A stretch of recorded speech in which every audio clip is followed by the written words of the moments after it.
Good morning everyone. So today we will discuss the MCQs of 25th July and you can join us on our Telegram channel and the link is also given in the description box below. So let's check out what are the 10 topics which we are going to cover today. So here is the list is given and please do take a pause when you see questions on the screen, answer it first, then see the explanation part and try to get at least 7 questions correct out of 10. So let's begin our today's MCQs. So question number 1 is with reference to Global Rights Index 2020. And the correct option here is A. That means the index rates country on the basis of respect for workers' right is correct. But India has ranked among top 50 countries of the world is incorrect. क्योंकि India को rank किया गया है among least performing 10 countries with rating of 5. So ये जो index है वो release किया जाता है by International Trade Union Confederation. So ये आपको याद रखना है कौन इसको रिलीज करता है. एंड इसमें जो स्केल होता है वो 1 to 5 प्लस होता है, यानी 1 बेस्ट 5 प्लस यानी worst. Whereas Middle East and North Africa is the worst region in the world for working people. Now question number 2 is with reference to Global Real Estate Transparency Index 2020. And the correct option here is B. That means over the years India has increased its ranking in the index is correct, but the annual index is the benchmark of real estate market transparency is incorrect. क्योंकि ये जो index है वो annually नहीं बाइनियली release किया जाता है, यानी कि वंस इन 2 years. एंड इस इंडेक्स को रिलीज करते हैं Jones Lang LaSalle. And India को रैंक दी गई है 34th ग्लोबली इस इंडेक्स के अंदर, जो शो करता है higher level of transparency due to regulatory reforms, enhanced market data and sustainably drafted initiatives. Now question number 3 is with reference to consumer protection act 2019 and the correct option here is A. That means the e-commerce sites will also come under the jurisdiction of the act is correct. But the e-platform have to redress complaints within 6 months from the date of receipt under this act is incorrect. क्योंकि ये जो time period है वो है 1 month का. So as per this act जो e commerce platform है उनको एक्नॉलेज करने पड़ेगा जो भी कंप्लेंट उनको दी गई है किसी भी कंज्यूमर के द्वारा, उनकी रिसिप्ट के ऊपर उनको एक्नॉलेज करना है उस कंप्लेंट को विद इन 48 आवर्स. और वो जो कंप्लेंट है उसका रिड्रेसल होना चाहिए विद इन 1 month जब वो रिसिप्ट उनको दी गई है. सो नया जो कंज्यूमर प्रोटेक्शन एक्ट 2019 आया है वो अब फोर्स के अंदर आ चुका है और इसने रिप्लेस किया था कंज्यूमर प्रोटेक्शन एक्ट 1986 को.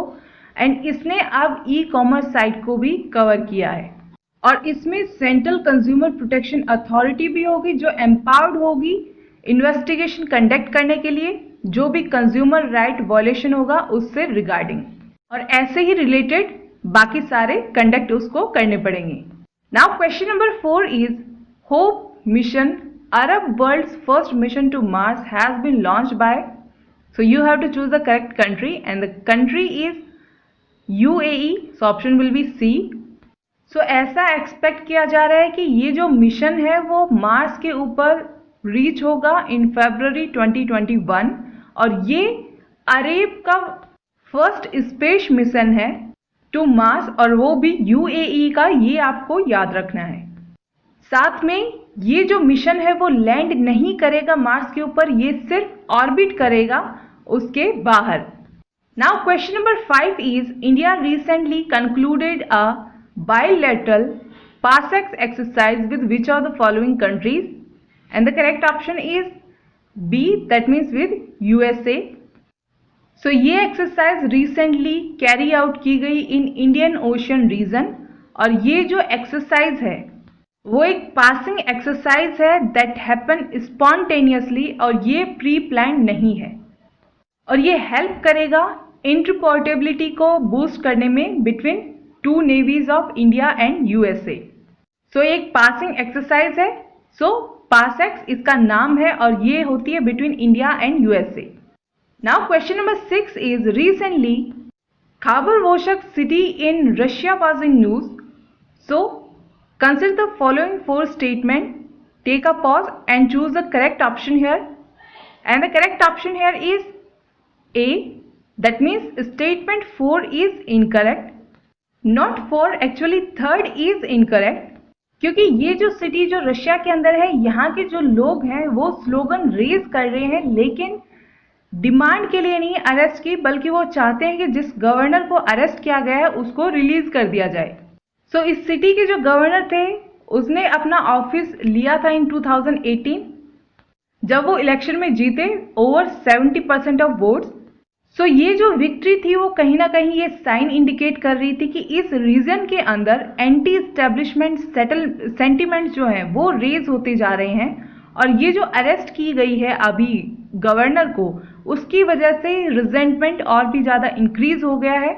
सो प्रोटेस्टर्स आ रहे हैं अब गवर्नर के फेवर में, और वो चाहते हैं कि अगर ट्रायल हो तो वो फेयर ट्रायल हो और वो वहीं पे हो जहाँ के वो गवर्नर हैं, ना कि मॉस्को में। सो आपको ये सिटी याद रखनी है और ये कहाँ पे है वो ध्यान रखना है, क्योंकि फार ईस्ट रीजन जो है रशिया का वो बहुत ज़्यादा न्यूज़ में है, और पॉलिसी भी इंडिया ने बनाई है इससे regarding.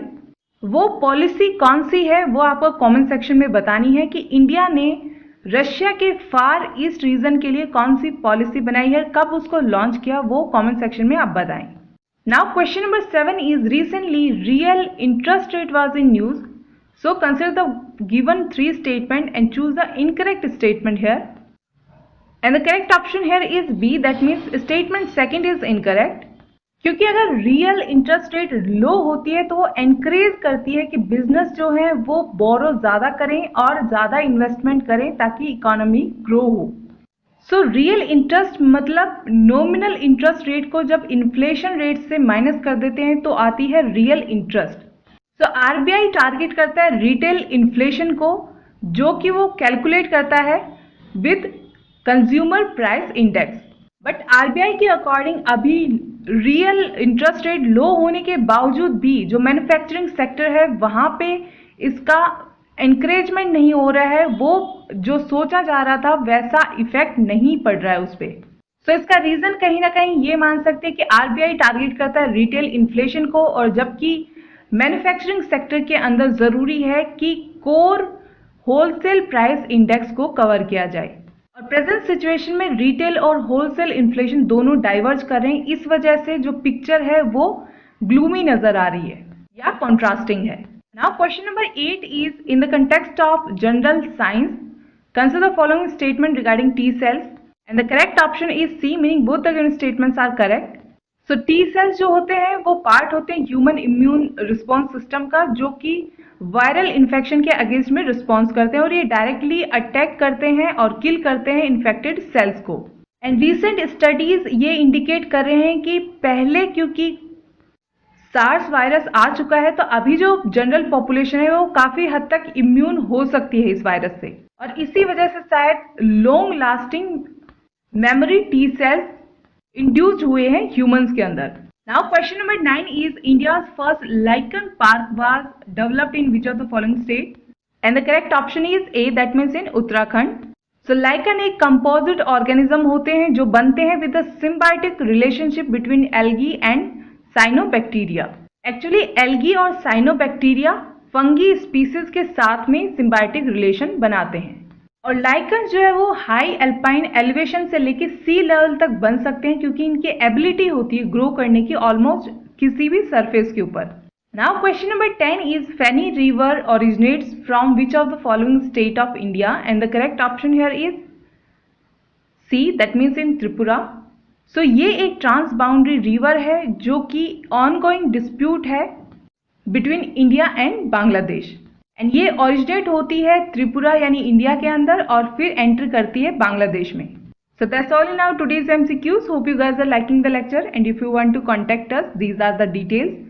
You can ask us any genuine your queries. Also subscribe our channel and press the bell icon to get the latest update of the videos. Like, comment and share the video, and if you want information regarding UPPSC examination and its test series, you can also contact us. So stay safe, stay healthy, have a nice day, and thank you.